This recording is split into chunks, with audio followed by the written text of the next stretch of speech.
September 10th, 1924, Sinclair Lewis published an article in The Nation called "Main Street's Been Paved." There was a presidential campaign in 1924, and the candidates were Calvin Coolidge, John Davis, and Robert M. La Follette. And The Nation sent Sinclair Lewis back to Gopher, Prairie. He says, "Of all the men whom I met in Gopher Prairie years ago, Dr. Will Kennicott was the one whom I best knew, and for him I held a little brother awe. He is merely a country practitioner, not vastly better than the average. Yet he is one of the assured, deep-chested, easy men who are always to be found when you want them." Now he goes to Dr. Kennicott's office to ask him what he thinks about the election. Of course, this is 4 years after Main Street. This is as fictional as the book itself. He says, "I was interested to see the changes in Gopher Prairie in the past 10 years. Main Street now has 3 complete blocks paved in cement. The Commercial and Progress Club had erected a neat little building with a room to be used either for pleasure and recreation or for banquets. It has card tables, a pool table, a top-notch radio. But quite striking was the change in Dr. Kennicott's office.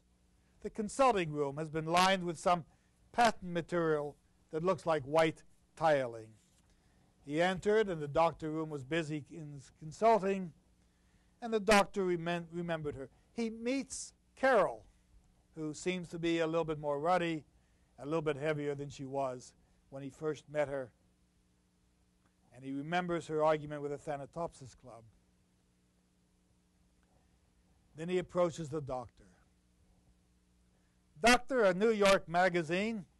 You may not have heard of it, but I remember that Mrs. Kennicott used to read it till she switched over to the Christian Science Monitor. The Nation, it's called. They asked me to go around and find out how the presidential campaign is starting." The doctor responds, "Look here, Lewis. I've got a hunch I know exactly what you want me to do. You like me personally, you'd probably take a chance on my doctoring you, but you feel that outside of my business I'm a complete dumbbell. You hope I'm going to pull a lot of bonehead cracks about books and writings and politics so you can go off and print them. All right, I don't mind. But before you lash me to the mast and show me to be a terrible reactionary," that's what the parlor socialists call it, ain't it? "Before you kid me into saying the things you've already made up your mind you're going to make me say, just come out and make a few calls with me, will you?" As I followed him downstairs, I had more than usual of the imitated meekness such men always cast over me. And he goes on to talk. He says, "I can understand a down-and-outer becoming a crank and wanting to have Bob La Follette or this William Foster or, God, even Debs for president. But you limousine socialists, a fellow like you that's written for the real He magazines, if you did less gassing and drinking and more work and real thinking," Coolidge. Well, that's Sinclair Lewis reenacting the events of Gopher Prairie in the 1924 political campaign. But now we're going to go back to the book that started it and gave him so much fame. And Mrs. Mahan now is going to discuss another set of chapters, chapters 11 to 15 in Main Street.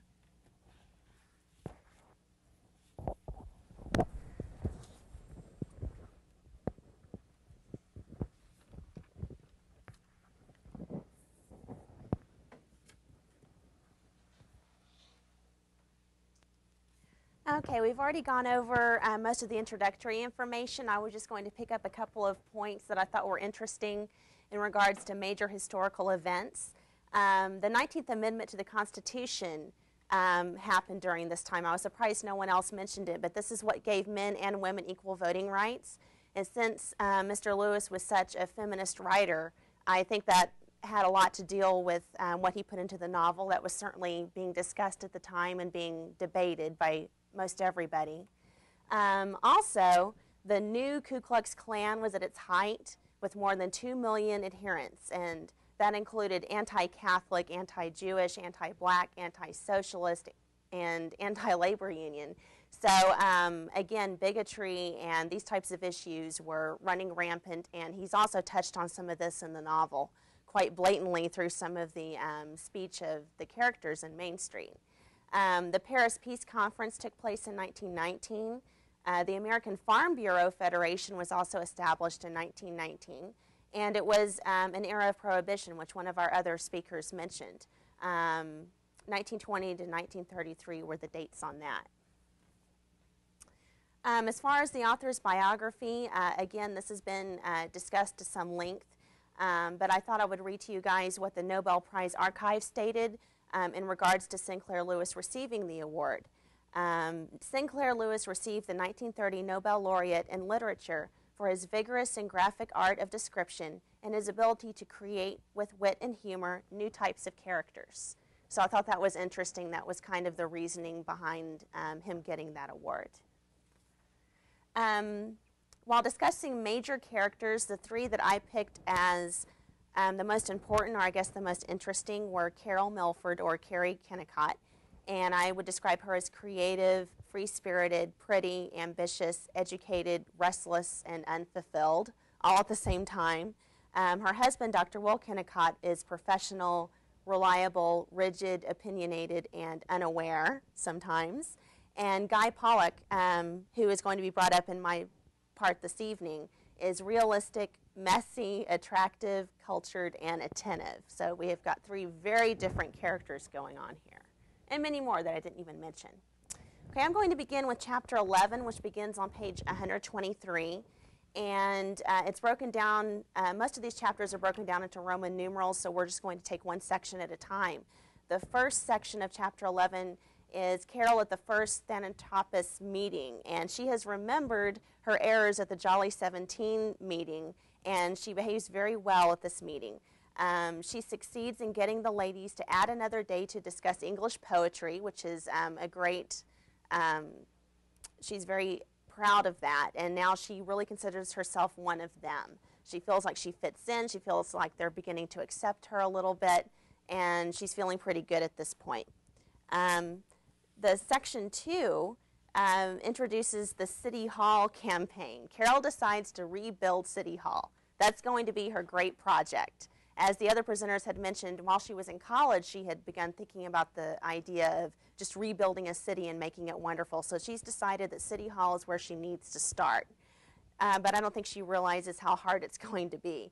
The later sections go into what I call her campaign to try to get this going. She approaches Mrs. Leonard Warren, who's the wife of the clergyman, and all that she hears from Mrs. Warren is how the church is the most important and how they've got all these great ideas for combining all the churches together. So she didn't want to have anything to do with her idea. Then she talked to Mrs. George Edwin Mott, who was the wife of the superintendent of schools.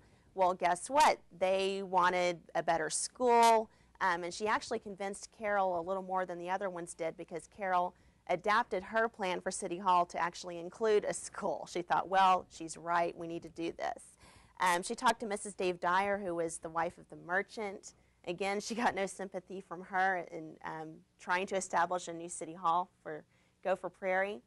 And this is continuing on to the next section, where she approaches Mrs. Perry, who I have labeled as the pioneer woman. She's the one who's been there forever, like since the very beginning. And she doesn't see anything wrong with the city, so she doesn't think anything should change. Mrs. Lyman Cass, who's the wife of the owner of the flour mill, brings up the economical issues. Well, we don't have enough money. You know, we're not going to have enough money to do this, so you're just wasting your time. So her friend Vida or Vita, however you want to pronounce it, is her last hope. She's like, she supports most of my ideas. She's a very good friend. Let's see what she thinks. Well, she has a very interesting twist on things. Carol has been trying to work through the women of the community because she's felt like they're the ones who can really get stuff going. They're the ones who have these clubs and are interested in art and culture and literature. But Vita said, no, you know, it's their husbands who are the most important men in the town. They are the town. So that kind of changes Carol's perspective. So in the next chapter, she decides to go to Mr. Dawson, who's got more money than anybody. And she figures if she can convince him to help her, she can do this. Well, he refuses her. He's got these great plans for him and his wife to go off and buy this house and retire, and he sees no reason why he should give it to the city. Well, that leads us into the next section where she decides to take on a new project. This one's obviously sizzling. It's not going to go anywhere. Now she's decided to help the poor. And she really, really feels like she can do this. She puts herself completely into these different projects, 100%. They just change very often, but she really is just fully in it whenever she's involved in one particular side of it. She goes to the club and suggests, you know, helping the poor through the club that she's in. And again, she's rejected. You know, different people bring up different issues about how they're already doing enough for the poor, or they don't have time, or they don't appreciate it anyway. There's all these types of reasons why that they shouldn't help the poor people. And they end up deciding to study Vita's furnishings in China, which was like just the last straw. Carol didn't want to study furnishings in China. She wanted to study the literature stuff again. So she was beaten. And I think at the end of this chapter, she says, checkmate. Like, that's it. You know, I lost this game. Let's start over with something else. So we go into chapter 12, which begins on page 143. And oh, by the way, I just thought of these names of these chapters. This isn't in the book. It was just my way of remembering it. So if it helps you, that's great. But if that wasn't your interpretation, that's okay too. I call this one Encounter with Beauty because she's out walking and she runs into Miles before he starts to leave for the summer. Him and his friend are going to go out and just go see all these things over the summer months. And Carol is a little bit jealous of that, I think, because that spirit of Miles is what's inside of her, and she knows that there's no way that she could just pack up and go off with these two guys camping and hiking. But he even invites her, and she's like, well, no. I mean, she realizes that's not too realistic, but she thinks that's really neat that he gets to do that. The second chapter, they get a summer cottage, which is the high point so far, I think, of Carol's time here. Everybody in Gopher Prairie gets these little summer cottages by the lake, and that's where they stay over the summer. And she said that everyone forgot social jealousies. It's like they were completely different people. They could be relaxed, they could talk, they could not insult one another, the kids were playing. And for her, this was great. It's like if she had a choice, she would just stay there, and it would be summertime forever. And she's very sad when September comes, because that means they have to go back to the city and take up their old personalities, put on their stiff clothes, and pretend again, you know, to be these high people.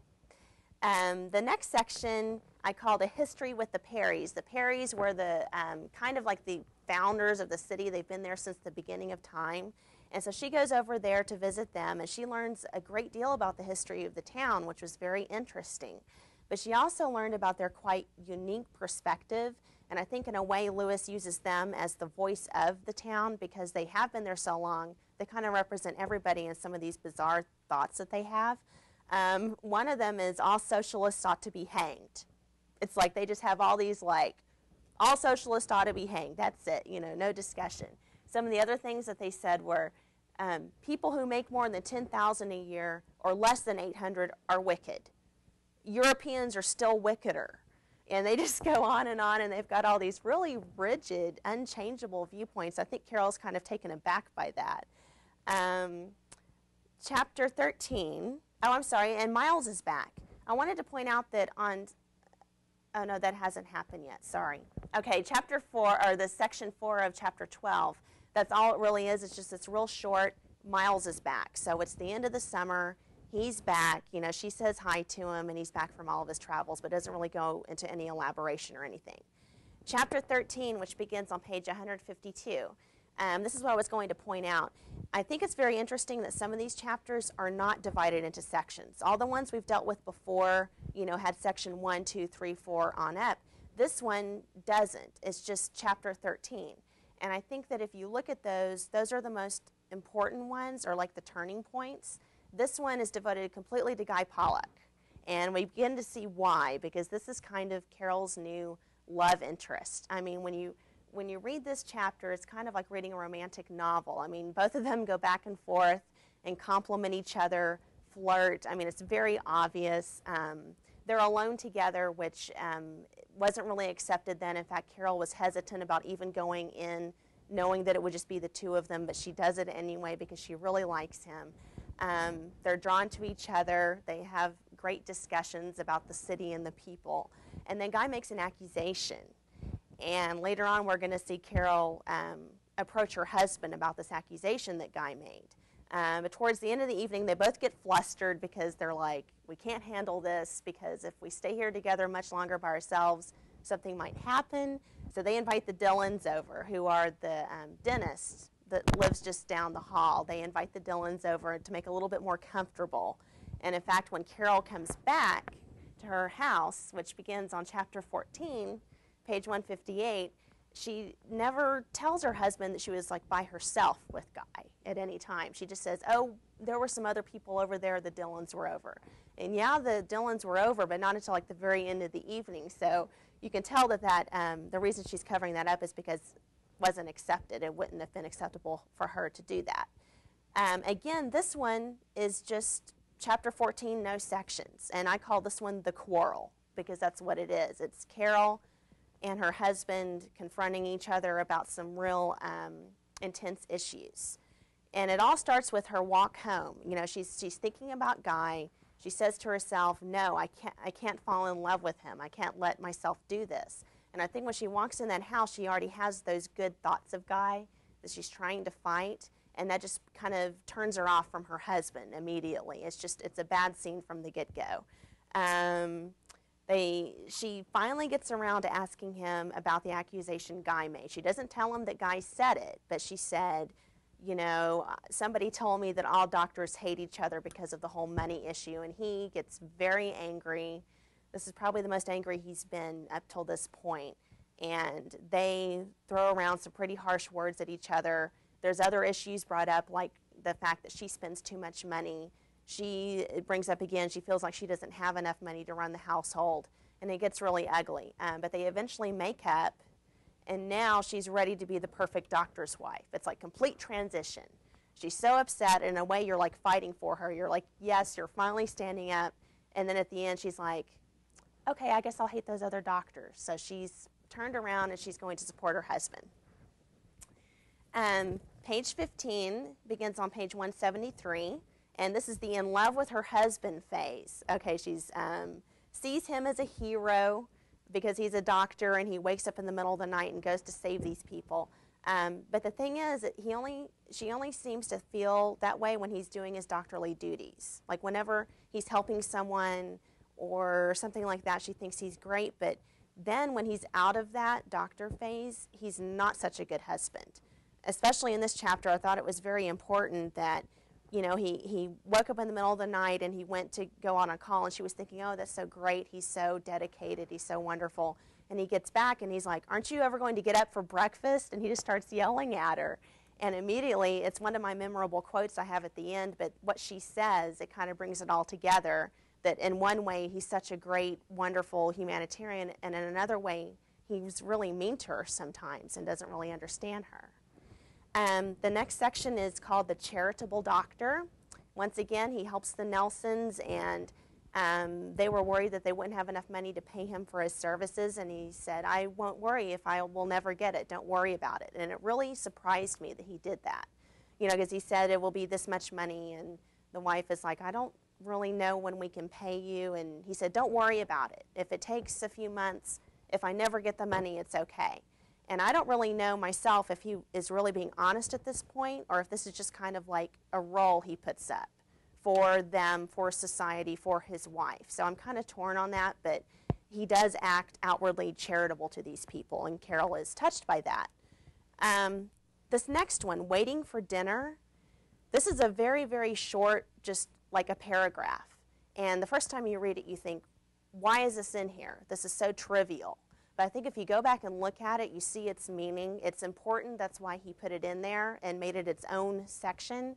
I think this really shows her fear of her husband because, you know, it's 6 o'clock and it says 6 o'clock is the dinner time. It's very strict, like he has established that. And it's 6:15 and he's not there yet. And Carol is worried about, you know, should I wait for him? Should I go ahead and eat? I mean, she's like panicking. And then he comes in just in time, and she's so relieved. I mean, such a minor thing like eating dinner, and she's very, very concerned and worried that she'll do the wrong thing, which is very untypical for her before she got married. The next section is a letter from an appreciative man. Once again, we have a letter from a patient that the doctor had helped, and he's not there anymore, but he's asking for his advice, and so more kudos for Dr. Will. Then she has an encounter with Guy. She hasn't seen or talked to him. You know, the last time she left him, they were kind of on the same side, but then when she went home to her husband, she kind of went against that and then was kind of on the doctor's side. So it's kind of awkward. You know, she sees Guy, and it's like she defends her husband, and the things she's saying, it doesn't really seem like she should be saying those things or that she's saying them truthfully, and Guy kind of looks at her like, what's wrong with you? And she's kind of awkward, and she just leaves. So that was her encounter with him. Then she decides to decorate the doctor's office. You know, if she can't build City Hall, the least she can do is put some flowers in the waiting room, because she went to his office and she thought that it wasn't too attractive for people who are visiting him. So she makes a big deal out of going to the office, and she brought him cookies and stuff and said she was going to decorate it. And she did do that to make it more pleasant for the patients who visit him. Then Carol gives in. And I say gives in because Mrs. Bogart is the town gossip. And Carol, more than anybody, can't stand her. In fact, she has been avoiding her ever since she moved into her house, although she lives right next door to her, because she's so gossipy. But she had remembered that her husband had said that Mrs. Bogart's opinion really matters because she tells everybody, you know, you should see this doctor or you should go to this grocer, and everybody listens to her. So Will really wanted Carol to be friends with her and kind of, you know, pretend to be nice. That way Mrs. Bogart would recommend people to Dr. Kennicott. So she does that, and she can only stand like 30 minutes with this lady, and she has to get out, but she did it. You know, she went there, she visited her, she talked to her, and Mrs. Bogart is kind of a hypocrite because she says, do you believe the way these people talk in this town? And then she goes on to give her all this gossip. So she's kind of one of those characters who talks about how she's very religious and does the right thing, and other people are terrible, but then she's kind of doing the terrible things that she's talking about. So that's who Mrs. Bogart is. Section 8 is heroism at Adolph's place. Carol and Will this time go out to Adolph's place and help this man, and it's beginning to be really bad weather. And when they're riding back, they actually get caught in a blizzard, which is the next section. And it's so bad that they can't even drive anymore. They had to take the horse and buggy out, apparently, and they found shelter, and they went inside. They found this guy's house or barn, and that's where my section ends. So that's kind of an overview of the events that took place in the different sections that I was assigned. And then I also have some key symbols and images and rhetoric and stuff like that, some interesting things. As far as key symbols and images, there weren't really any like recurring objects or anything like that in the sections. I couldn't find anything that kept recurring or anything of significance, so I was kind of broad on this. But I felt like Gopher, Prairie, Mr. Lewis wasn't talking about just Gopher, Prairie. He was talking about the whole middle class society of America. I think he was trying to represent them through this book. So I think you have to kind of look at it in a broader scope than this is just Gopher, Prairie, and these are the people. I think he was really trying to make a social commentary about the whole middle class society. Miles, who is the Red Swede, if you guys remember him, they called him the Red Swede, and he's kind of a minor character up to this point, but I think he's very important. I think he kind of represents Carol's inner voice or spirit. Although you might say Guy would, I think Miles even more so, because he's the one that she always bumps into when she's, you know, wondering about something or having a problem, and he seems to voice the things she's afraid to voice, and he does the things that she's afraid to do, and so I think he's very significant for that reason.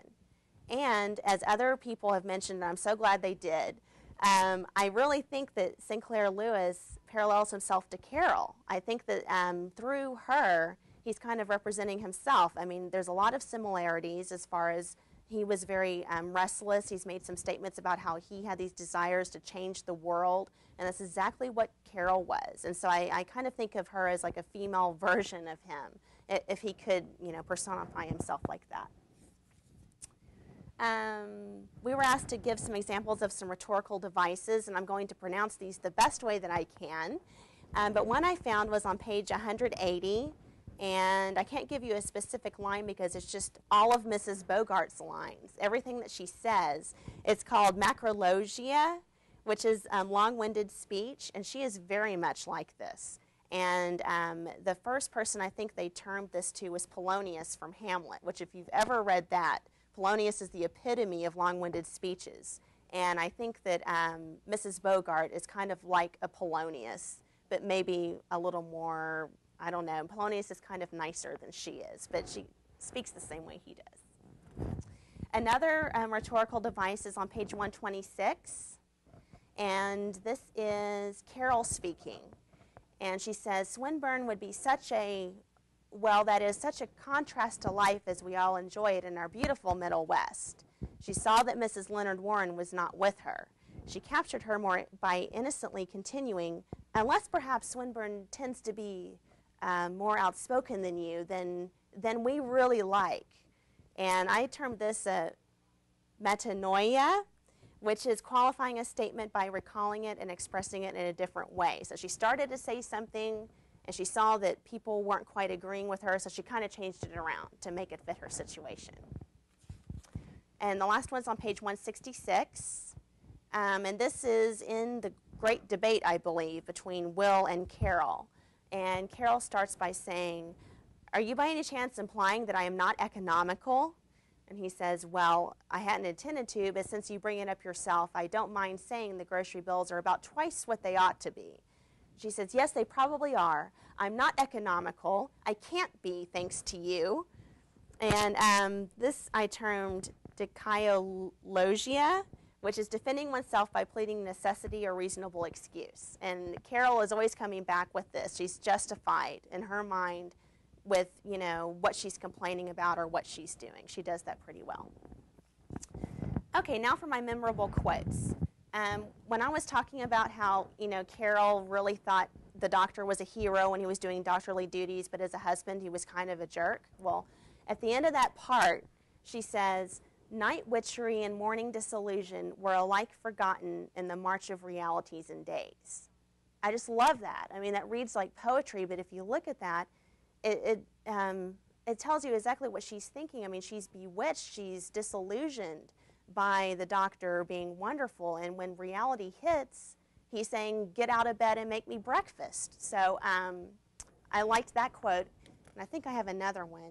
Yeah, this one is spoken by Guy on page 153. He says, Gopher Prairie isn't particularly bad. It's like all villages and all countries. Most places that have lost the smell of earth but not yet acquired the smell of patchouli or of factory smoke are just as suspicious. I wonder if the small town isn't, with some lovely exceptions, a social appendix. I thought that was interesting. And then the other things I have, I read 2 critical articles about Sinclair Lewis, and in particular Main Street. And so I just chose 2 quotes from 2 of these critics to give to you. One of them is from Charles E. Claffey, who wrote with the Boston Globe. And he says, he was one of the worst writers in modern American literature, but without his writing, one cannot imagine modern American literature. That is because without his writing, we can hardly imagine ourselves. We gave us a vigorous, perhaps a unique thrust into the imagination of ourselves. So although he thought he was a bad writer, he thought that he really did something for American literature and taught us a lesson. The other one is a little bit more complimentary. It's from Sally E. Perry with the Connecticut Review. And she said his characters, such as Carol Kennicott, are not only strong individuals, but also representative of real American types. His criticism of society was somewhat general. He displayed their selfishness and intolerance in Main Street. His strategy was to call attention to these general problems so that Americans could recognize and respond to them in a positive way, but he did not offer any practical suggestions. He had a desire for a better world. And I think this has hinted on some other things some people have said. A couple of people said that one thing they really liked was that his characters were real, and that's definitely something that critics agree with. He had very real characters, which was something very new to literature. And it also states that he had another meaning behind writing this. He didn't want to just make fun of these people. He really had a desire to better the world and the people that were reading it. And I end with a recipe. Sinclair Lewis's Sinful Christmas Cookies. Right there I have some Xerox pages if you just want to pass those around. I couldn't leave without you guys getting this recipe because it looks great, but not health hardy, so I warn you. And here it is for our TV viewing audience, since the members in the classroom are getting their own sheet. It starts off with half a pound of butter, so probably calorie filled, but it looks very, very good. And it says that you can either do these with cookie cutters or just dropping them on little balls work just as well. And if you smell them cooking, they're done. So it's not real specific, but looks pretty good, and Mr. Lewis loved them. That's it, unless anybody has any questions or comments.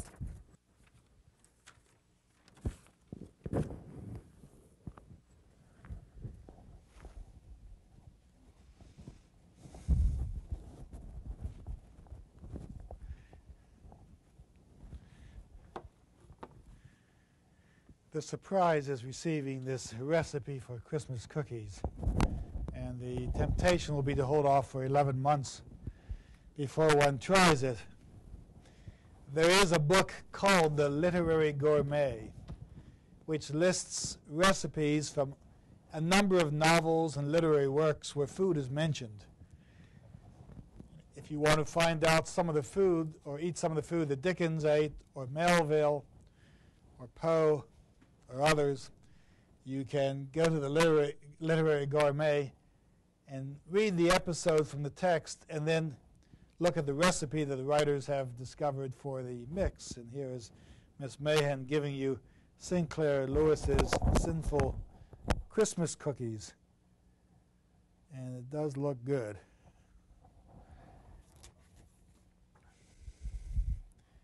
We're expecting to complete half of the novel tonight. It'll run through almost 200 pages of text. And our next speaker is Mr. Strawline, who is going to deal with chapters 16 to 20. I must say that the PowerPoint slides and the PowerPoint presentation that we just saw is certainly a model to emulate. It gives you an idea of what the computer can do for you. And the structure of the presentation, of course, is important. In each of these presentations, you're looking at the central characters. You're looking at basic plot movements. You're looking at rhetorical effects. And you're looking at critical comments. I would just like to mention that the chapter that we looked at, chapter 15, that Miss Mahan gave us, begins with that statement, that December she was in love with her husband. It ends many portions later,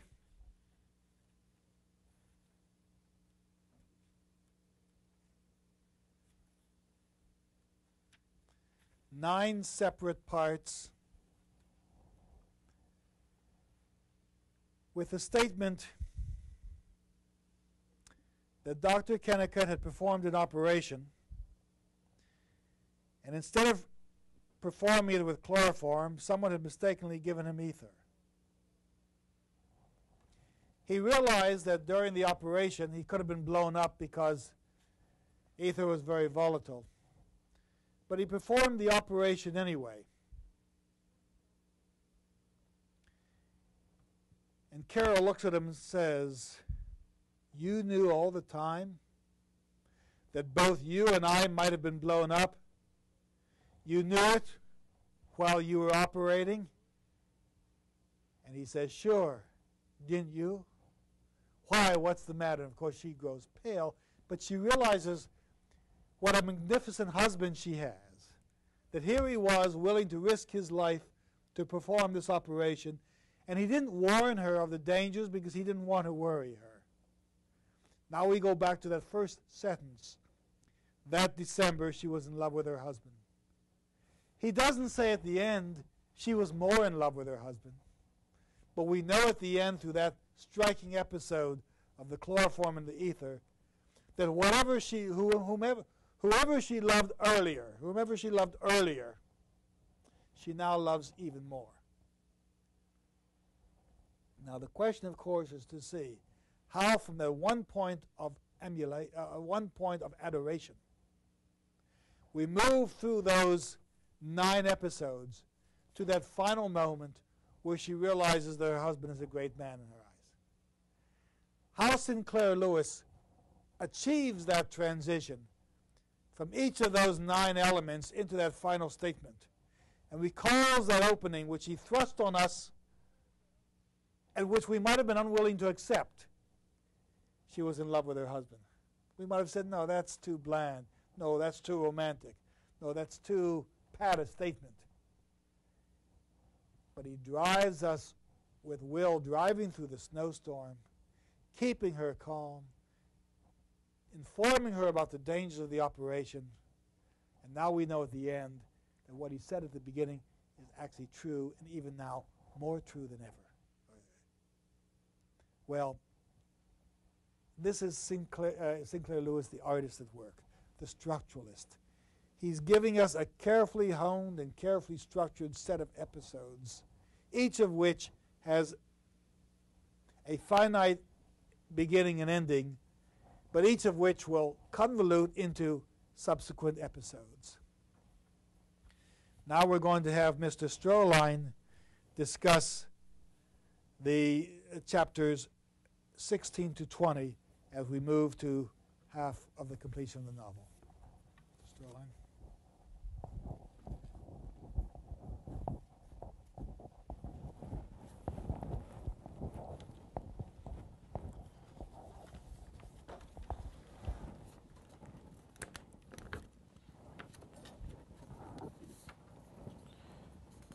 All right, we're going to pick up from chapters 15, and I'm just going to, this is kind of what I've kind of outlined here from what I'm going to talk about. I'm just going to introduce the chapters, give you a brief synopsis of them, talk about the characters, techniques, and mention a little bit of the history, and maybe some miscellaneous information.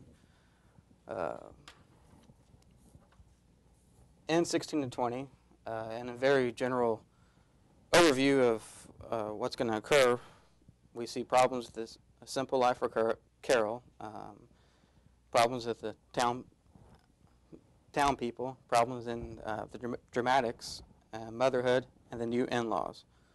So we'll begin with chapter 16. The scene opens on Christmas Day, and Carol receives a diamond bar pin from Will.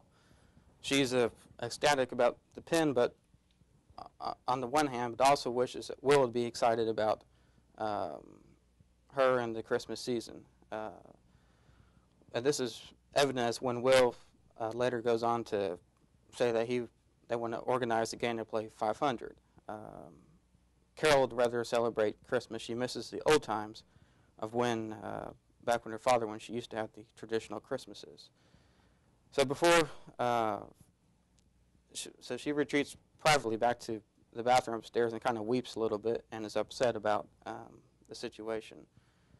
And what follows is that we're made aware of Will's Kennicott's hobbies, which are medicine, land investment, Carol, motoring, and hunting. And they're in no specific order, or not sure, at least in the book that doesn't say so, but this is what he focuses his attention on. And some of the examples are for the hunting. He talks about the 2 ducks he shot during sunset last season. Motoring is when they retreat to the garage with the Buick, and he's all concerned about fleshing out the radiator. And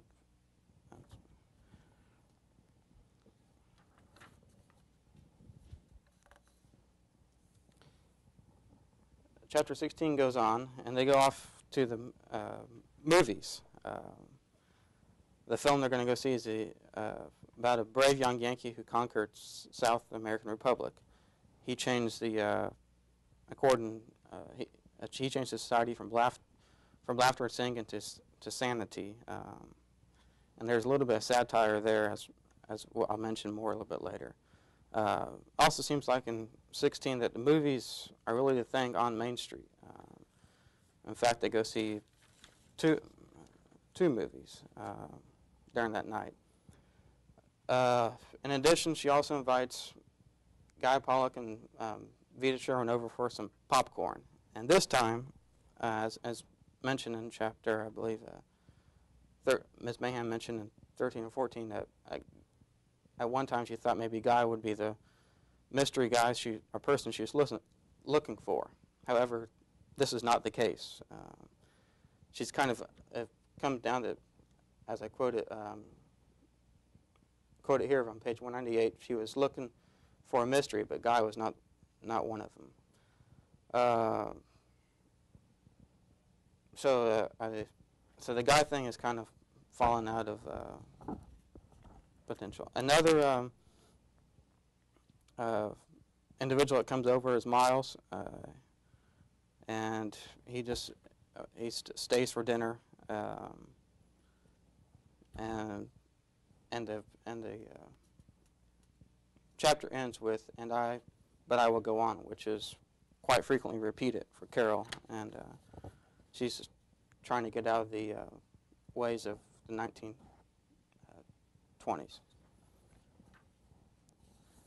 Chapter 17 brings us to they were bobsledding at around the Eccles winter place, and after evening or day of bobsledding, they retreat back to the lodge, and a topic of drama arises, and they play some games. And this is where the Gopher Prairie Dramatic Association is born, and Carol is possibly born again.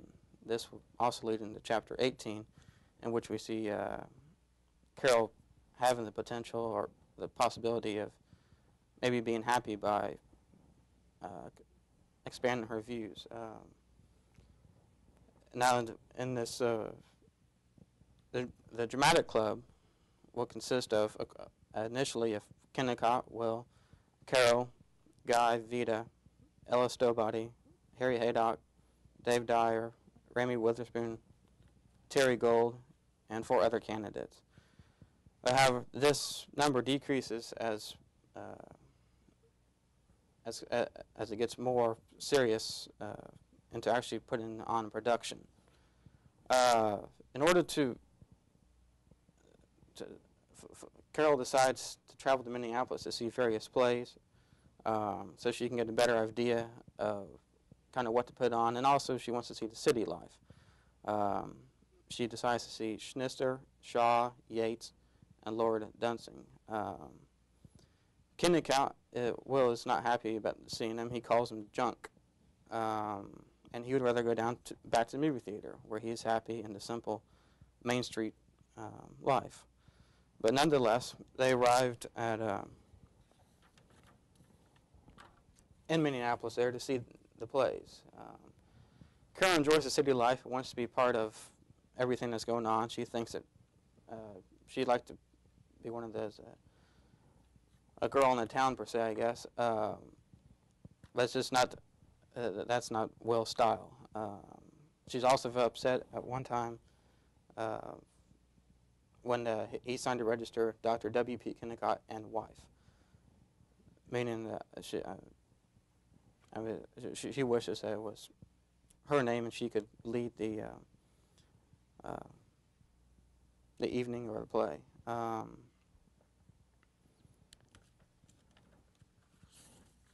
And the second quote here I have is also when they gather around at the campfire or Echo's Lodge place and decide to bring out a bottle of whiskey, and Kennicott frowned when Carol tried to have a bottle of whiskey, but on the other hand, it was all right for the other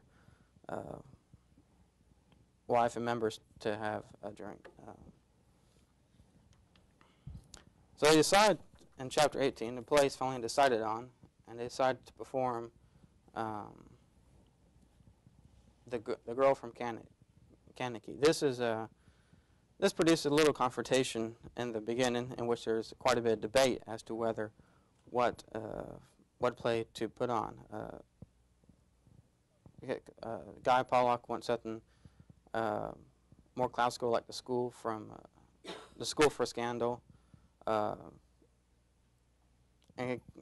But nonetheless, Carol was not too happy about this play, and it's worth pointing out here that the play really was kind of what she was trying to get out of. The play here was about a girl who was trying to get out of society, but nonetheless she was trapped in and married.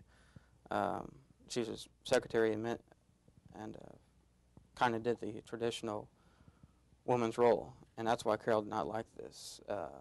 But however, more of the townspeople did like it, and so she went along with the decision to perform the play. They performed it in the Opera House of Grand Prairie,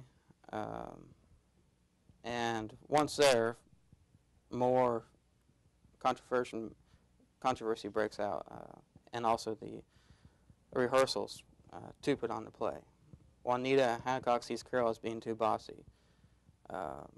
Perhaps her bossiness is that she wants to do things right and do it unconventionally. She does not want to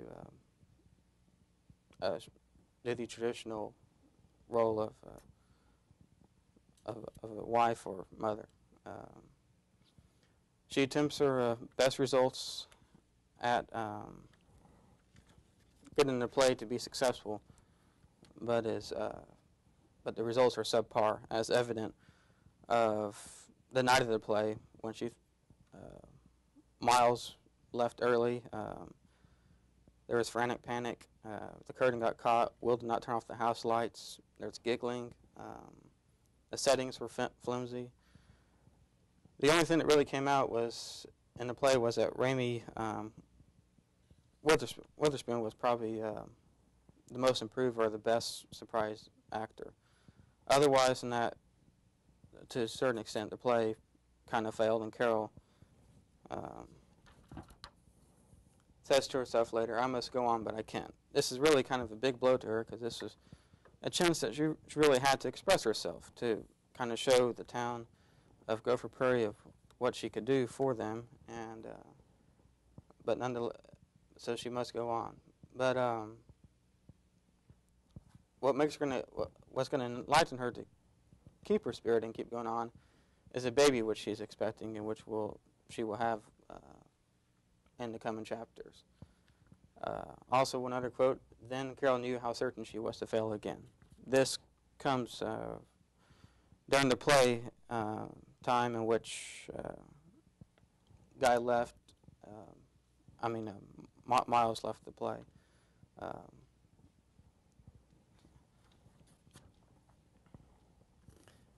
Chapter 19 opens with the wedding between Bea and Miles.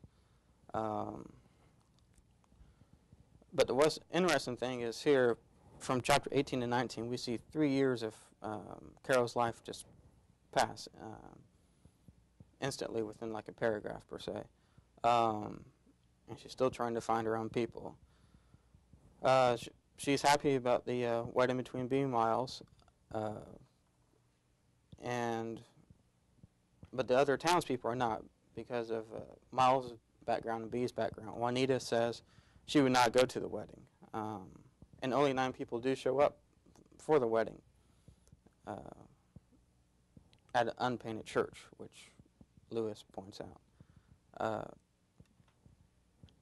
But what later, after the wedding, Carol is unexpectedly appointed by the new mayor, Ole Jensen, to the library board. This gives her, once more, much like the play was, gives her a chance to express herself and to show the town people of what she could do. However, at first she thought she was going to be the one who was going to know everything about libraries, literature, or not, but she isn't. She's a doctor. There's Lyman class and Julius Flickerball there, and they know quite a bit of literature as well. Kennicott also makes some money in a land deal, and Carol daydreams that maybe she can possibly leave the situation she's in. Some of the some of the reasons for her leaving is that some of the other families have left. One has, and I'll mention that later. One has left to L.A., others to, I believe, Washington. But nonetheless, now Carol has Hugh, which normally one would think that baby would be confined and not be a symbol of freedom per se. But Carol sees it differently. See, she's trying to utilize every aspect of some part of the play for freedom. She sees Hugh as a way out to possibly freedom, because as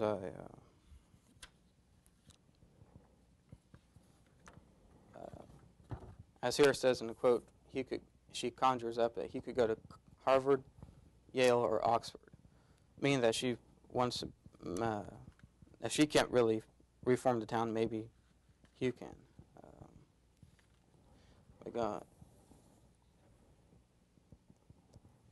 Also, we see the relatives arrive, and these are supposed to be real good Christian folk, and they're on. It's Aunt Bessie and Whittier Smale, and this is no good for Carol, because she's at the time she is pregnant and having the baby, but nonetheless they decide to show up out of the blue, and the typical Gopher Prairie thing to do is to stay at a relative's house, not to be courteous at the time or rent a hotel or something else. So Carol, agreeing or being subject to the rules of society, decides to let them stay. This is Carol does not enjoy their company at all, as evident of when she has a headache, they would not leave her alone. She left a letter on the table. Whittier read it and questioned her about it. And they have different views. They call themselves Christian people, but they call illegitimate children moral versus immoral. They say they're immoral. And they say divorce is not a moral. It's not a moral thing to do. Later in the chapter, Carol organizes with Kennicott the Child Welfare Week, in which Bee and Miles' baby is awarded the best baby per se. But the town is not happy with this because of the socialist background of Miles and the paid help of Bee. Carol still thinks about moving and would like to move at any time she could. She gets a little more discouraged during the day, going back to the quotes there from the chapter, and nothing changed, and there was no reason to believe that there ever would be a change. And here's the other quote talking about L.A. Our good friend Chester has accepted a fine position in L.A. He's with a real estate firm. And his wife has joined in the charming circles at the Queen City of Southland. Now, if Carol went to L.A., she would not be joining any type of Queen City, any charming circle. She would be out there trying to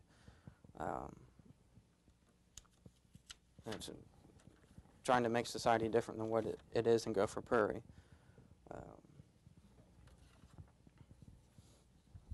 That brings us to some of the techniques and literary devices which Lewis uses during 16 to 20.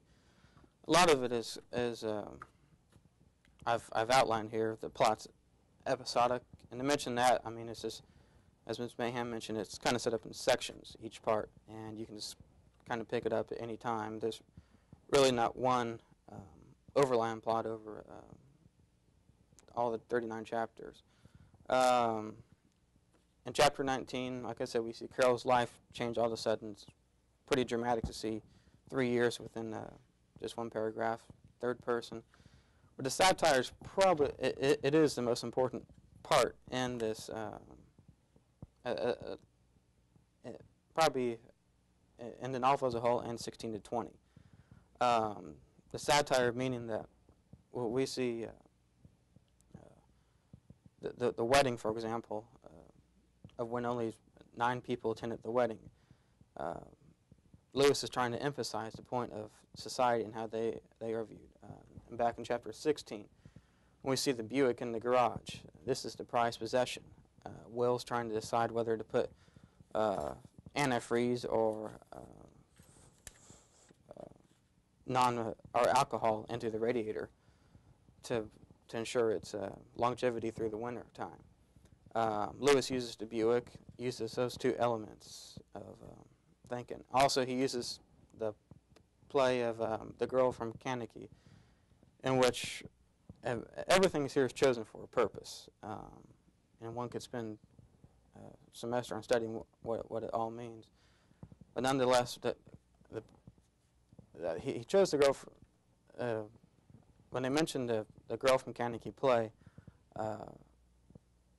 one of the town's members said it's been in New York for a year.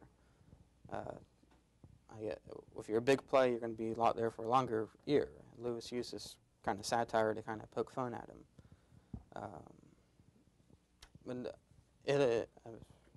Lewis effectively uses the satire to couple with realism and how the town operates.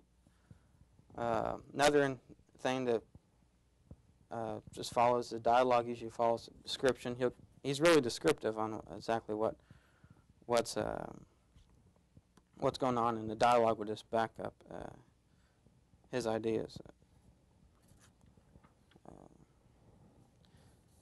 Here's just some characters, just some side notes of some characters. These already been mentioned, really, and very similar to previous presentations. Carol, she's the leading lady. She could be Lewis in Feminine Disguise. And she's trapped by the town and wants to change the town. She has good intentions, but her background does not match the typical Gopher Prairie style. Society is not conducive to her needs. Kennicott, Will, is possibly a prototype for Lewis's father. He's a fine person. He's a well-meaning person. His lifestyle is different than what Carol's is. He's stable, competent, reliable, and that's really all, which is kind of monotonous. He's not a mystery, which Carol is kind of looking for, which she fortunately did not find in Guy. He's not worried about the beautification of anything. He's happy in the garage fixing his Buick, and as such, he's sincere and lifelike.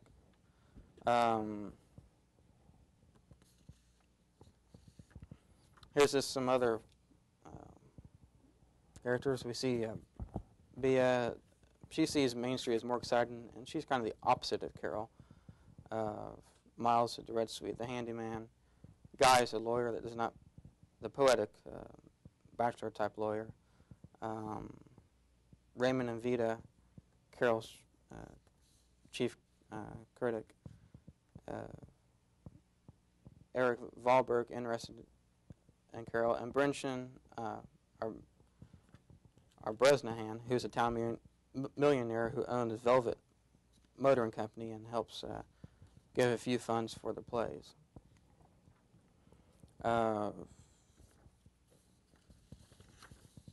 Here's some critical quotations of what some of they said about the book.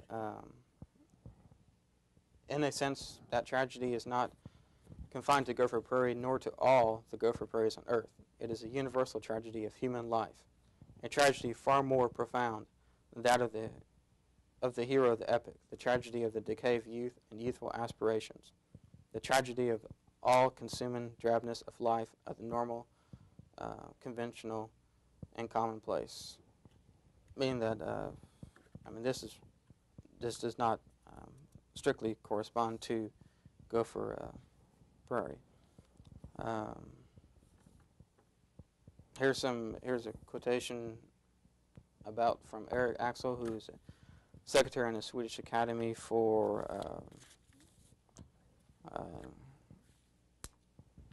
I believe it was for the Nobel Prize. He said, one of the best description of small town life ever written. Here's another one I have that talks about there's practically no plot, yet the book is absorbing. It is so much like life itself, so extraordinarily real. These people are actual folk, and there never was a dialogue written more than the revealing talk. Some of the satire comes. Here's a quotation that talked about Lewis's life per se, in which I found an article that talked about some of his inspirations are hinted at it of why he chose to use so much satire, and possibly the reason why is best illustrated by this quote from Daniel Aaron Harris says, "Why don't Doc?" And this is talking about Lewis's father. This is talking about his real life, not the book here. Why don't Doc Lewis make Harry get a job on the farm instead of letting him sit around reading a lot of full histories and God know what all?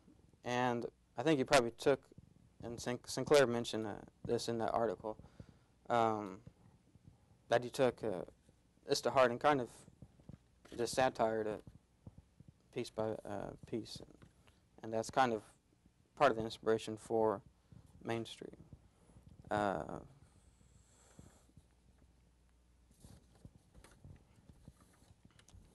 This is the only other thing I'd like to add is history of the day has already been repeated, and but the only one that is worth mentioning is 1915. The National Birth Control League was formed, in 1919 League Women Voters, which is still around today and quite strong, and it just kind of shows the progressive movement of women in society. And as also Ms. Mahan mentioned, the 19th Amendment, when Harding was president in 1920, for the right to vote.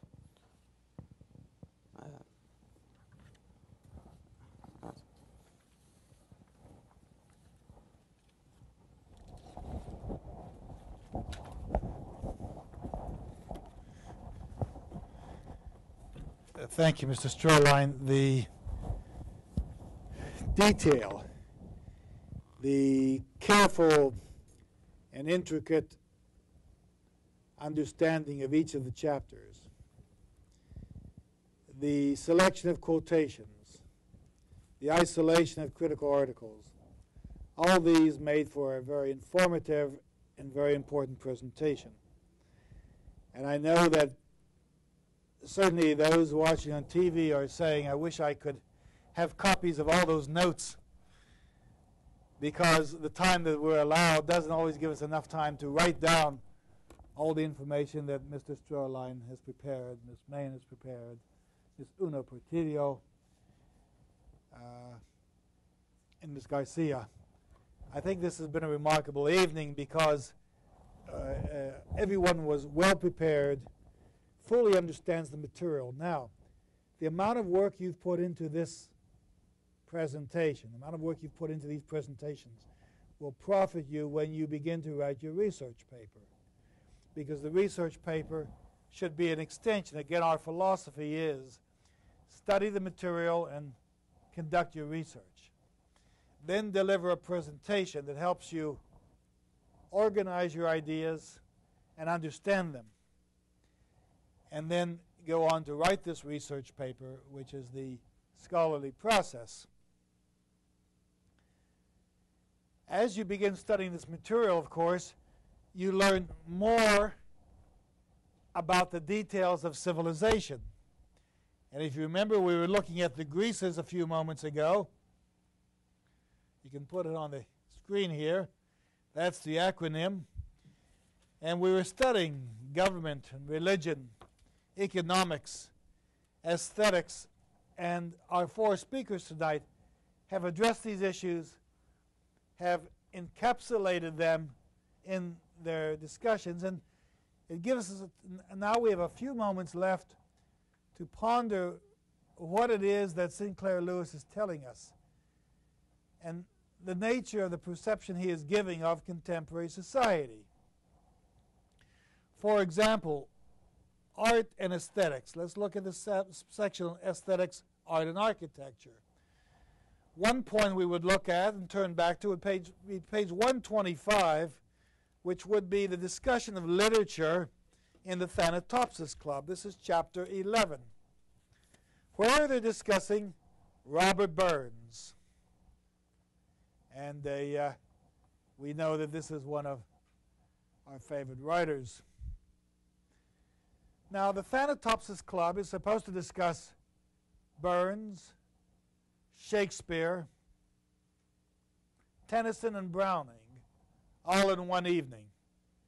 So at first, we're apprised of the fact that this is going to be a shallow exposition of literary events.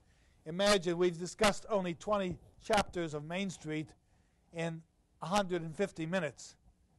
But the Thanatopsis Club, after they've had their refreshments, wants to discuss Shakespeare, Burns, Tennyson, and Browning in the 15 or 20 minutes remaining for the evening. Now, the problem, of course, is that Sinclair Lewis knows these figures quite well. The question is how to reduce his knowledge to such a puerile state that we get the impression of how little these people know or care to know about the writers. He says Burns was quite a poor boy. Well, he was. And he did not enjoy the advantages we enjoy today. Well, the fact that he was poor doesn't mean he's not going to enjoy the advantages.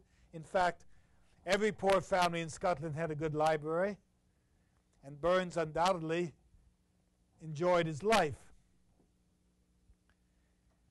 It said he enjoyed the advantages of the fine old Scotch kirk, that's a church, where he heard the word of God preached more fearlessly than even in the finest big brick churches in the big and so-called advanced cities of today. But we know that what Burns did was satirize the church. In the Holy Fair, he claims that most of the people come to the fair not to listen to the minister, but to engage in trysts, to find out whom they can meet and who will go to bed with them that night after the prayer meeting. Burns also has very strong tirades against the old licht preachers, the hell-raising, thumping preachers whom he feels are hypocrites. And so to claim that Burns enjoyed these church meetings is to ignore his thoughts. Finally, it says, Burns did not have our educated advantages and Latin. Of course, Burns read everything. He was self-educated. He went to school. He read widely. He knew his Latin texts. It says Burns had to work hard and was sometimes led by evil companionship into low habits. No one led Burns into evil companionship and low habits. He led them. He was the one who was inspired by whiskey and Uskabe, Huchmagandhi, and the vices. That is, this purification, this candied apple approach to Robert Burns, this saccharine effort to make him look pure and beautiful and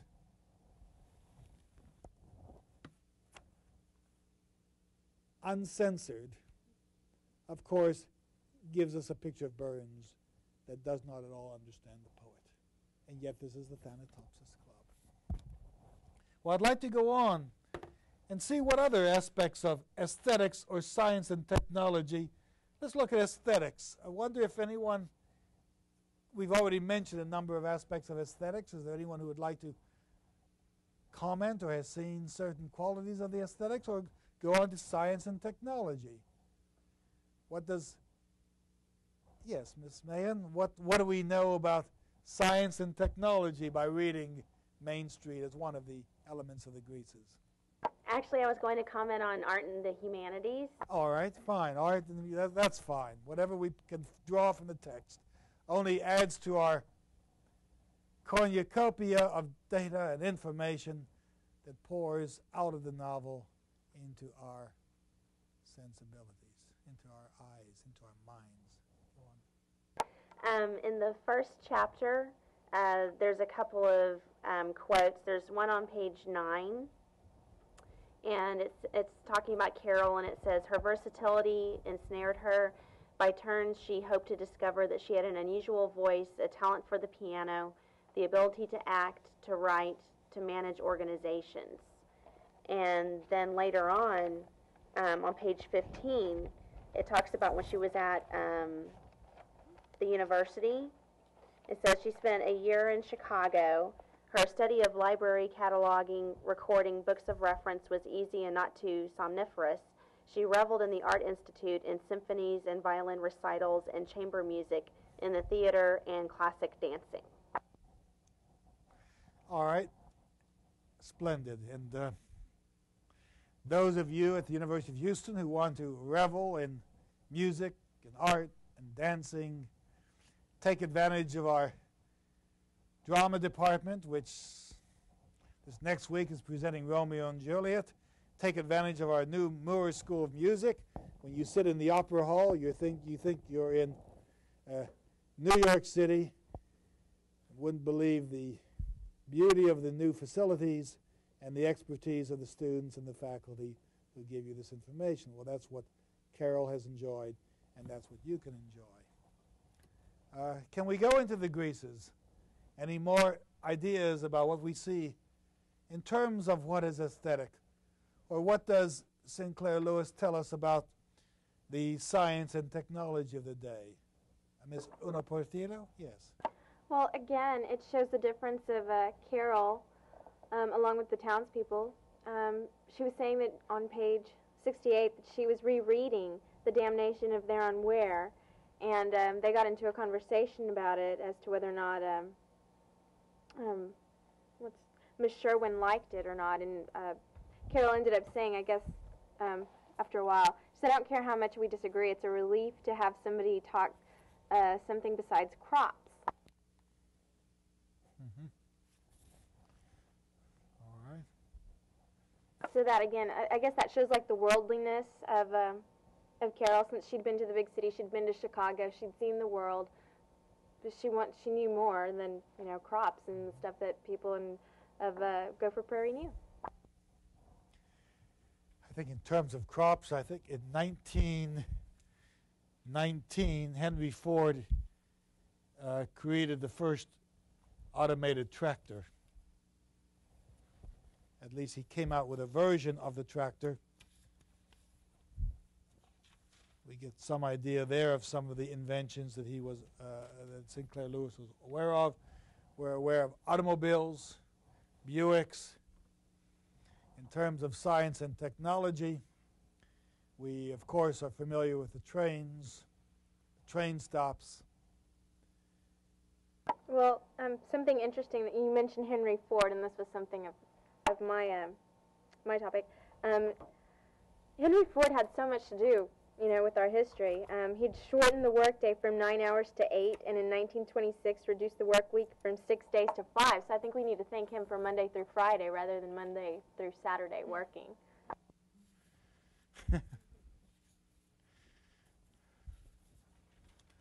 All right, we'll give our credit to Henry Ford. In terms of science and technology, any innovation, even the operation that Dr. Kennicott performs with modern drugs becomes a sample of the science that we explore in this novel. And when we find out that some have died of plague, we discover that science cannot save everybody, right? That becomes part of the tragedy, the Borstam tragedy in Main Street. One of the graces is education. What do we learn of education in Main Street? Certainly when it's time to put on the play, and we've had our discussion of The Girl from Kankakee, but Guy Pollock wanted legitimate plays put on, right? What plays would he have preferred? Chapter 15, what? All right, he wanted School for Scandal, famous 18th century play by Richard Brinsley Sheridan, a play of some sophistication, of wit, of good humor.